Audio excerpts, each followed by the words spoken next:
Bayangkan, kamu sudah bertahun-tahun menunggu untuk punya anak, sudah menjalani suntik hormon, berbagai prosedur medis, dan sudah pasti biaya yang tidak sedikit.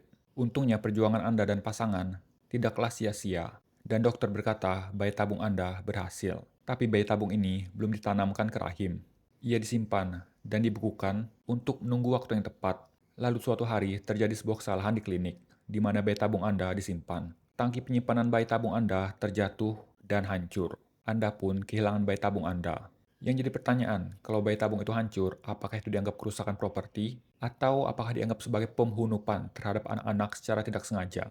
Bagaimana menurut kalian? Tapi pada tahun 2024, Alabama Supreme Court memberikan jawaban yang mengejutkan Amerika Serikat pada saat itu. Sebelum kita masuk ke inti cerita, kita perlu mengerti dulu IVF itu apa, embrio beku itu apa, dan kenapa ini bisa sangat sensitif. IVF singkatan dari in vitro fertilization. In vitro artinya pembuahan terjadi di luar tubuh, atau bisa dibilang di laboratorium. Versi sederhananya begini. Pertama, dilakukan induksi ovulasi, di mana calon ibu diberikan obat atau hormon supaya ovarium menghasilkan beberapa sel telur sekaligus. Jadi bukan cuma satu sel telur saja yang dihasilkan. Yang kedua dilakukan pengambilan sel telur, di mana dokter akan mengambil sel telur dengan prosedur medis. Yang ketiga, pembuahan di lab, di mana sel telur dipertemukan dengan sperma. Kadang sperma dibiarkan membuahi sendiri, tapi seringkali sperma disuntikkan langsung ke sel telur. Yang keempat, embrio akan berkembang, di mana setelah pembuahan, sel mulai membelah. Dan yang terakhir, dokter akan mentransfer embrio yang dipilih, lalu ditanamkan ke rahim pada waktu yang menurutnya tepat. Masalahnya IVF atau bayi tabung sering menghasilkan lebih dari satu embrio.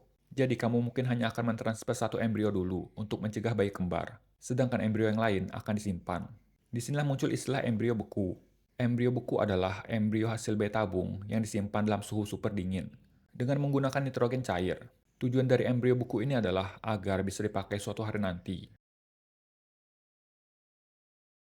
Sekarang kita masuk ke kasusnya. Pada suatu hari, beberapa pasangan menjalani program IVF atau bayi tabung di Center for Reproductive Medicine di Alabama.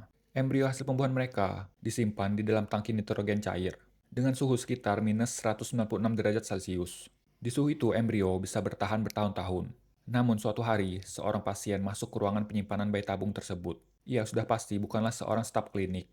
Dan entah bagaimana caranya, ia berhasil membuka tangki penyimpanan. Saat mencoba mengambil isi di dalamnya, suhu dingin yang ekstrim membuat tangannya langsung membeku seketika. Dan secara refleks, ia pun menjatuhkan tangki penyimpanan yang berisikan embrio-embrio ke lantai. Dalam hitungan detik, harapan beberapa pasangan untuk memiliki seorang anak pun hancur. Pihak klinik lalu melaporkan kejadian ini ke pasangan-pasangan tersebut. Pasangan-pasangan ini tentu saja marah dan tidak terima, karena sudah mengorbankan tenaga, waktu, dan uang. Mereka kemudian menggugat klinik ini, tapi bukan menggugat karena kelalaian biasa. Mereka menggugat dengan menggunakan undang-undang yang bernama Undang-Undang Keitaman Tidak Wajar pada anak-anak di bawah umur. Secara konsep, undang-undang ini menggugat ketika seseorang kehilangan nyawa karena perbuatan atau kelalaian pihak lain. Pihak keluarga bisa menuntut pertanggungjawaban.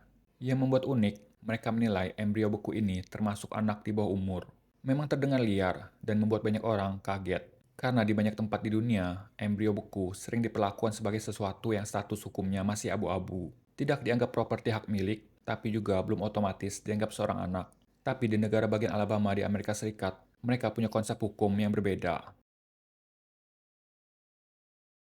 Menurut Mahkamah Agung Alabama, di bawah Undang-Undang Keitaman Akibat Kelalaian, definisi anak-anak itu adalah mencakup anak yang belum lahir.